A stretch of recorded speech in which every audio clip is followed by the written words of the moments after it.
Hey, what's up guys? We got Phil from fullydrone.com here. Today I'm going to show you a few tips that I've learned on how to fly your Mavic Pro during the night.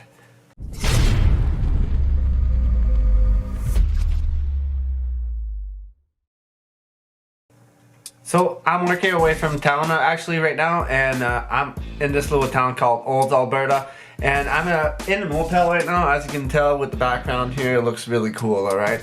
But I promised myself that I was going to do one video a week for YouTube on drones, so here I am at the motel making a video. So hopefully this video turns out pretty good. Here in Canada, you know, I'm working all day long and I can't wait to go home and fly my drone. And it's just beautiful out, and I'm having such good dreams of going out to fly my drone, and after work comes along, and guess what? Here in Canada, guess what it is outside? Pitch black. Yes, it is. It's pitch black outside right after work. So flying your drone kind of sucks, alright, in the dark, alright? So I've learned how to fly my drone in the dark, and there's a few tricks that I'd like to tell you about, okay?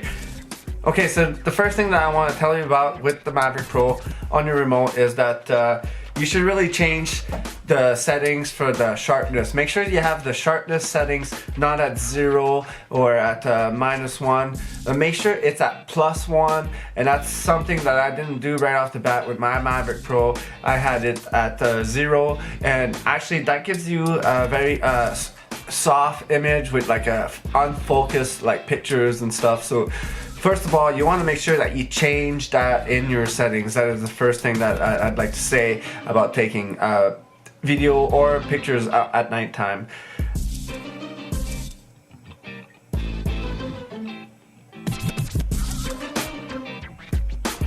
Now, the next thing that I want to tell you is that you want to make sure that you have your ISO all the way down, even if it's night, and when you're looking on your camera on your phone, you can't see anything. It looks real dark, it looks like crap, you know, and you're like, oh, I need to turn the ISO up so I can see something, you know, and you really don't. You can turn the exposure up like in your post when you edit it after you taken your picture. Once you edit it in your Premiere or whatever you're using, then you can turn the exposure up and you can turn the brightness up there. So that was one of the mistakes that I was making when I was first starting out, is I was turning up the ISO to take pictures, or turning up the ISO for the brightness to be a little bit brighter, because I thought it was really dark and I couldn't see anything, you know. And you don't need to leave the ISO all the way down to 100 if you're taking city lights, you know. There's still a lot of light at nighttime if you're around the city. So that's another thing. And that applies also with taking pictures. You don't want to have your shutter speed like too long. Like you don't want to turn it up too long so that you take like big bright photos.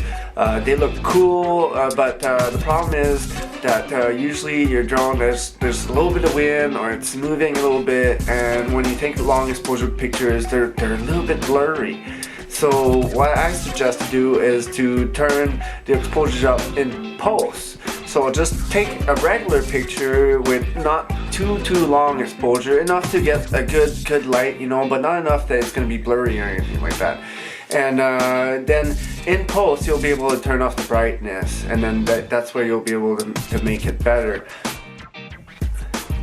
So while you're up there, make sure that you take a lot of pictures, because some of them might not turn out, and that was another problem I was having. I thought 3 or 4 pictures was enough, but make sure you take like a dozen, you know, like you're flying around, use the whole battery, like, or fill up your card. Like you don't want to come back and just not have any pictures that are good, or just have one that's good. I've had that problem a few times now. Make sure you take lots of pictures.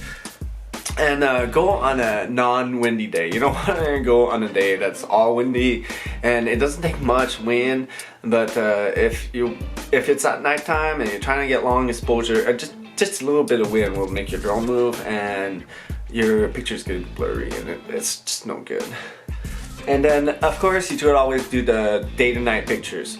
So you can always change your pictures. You can take videos during the day and then edit them in post and make them go like dark, you know, like make them look like nighttime, which are kind of really cool actually. And you get good videos because you got lots of light, so you can get some like really good like images, you know, and then turn them to nighttime, and it looks pretty cool. But that's another way to do it. But of course, with my work here and my job, it's not happening. In Canada right now, it's like dark at like 4:30, okay? So I'm still working for another hour and a half before I can even fly this damn thing.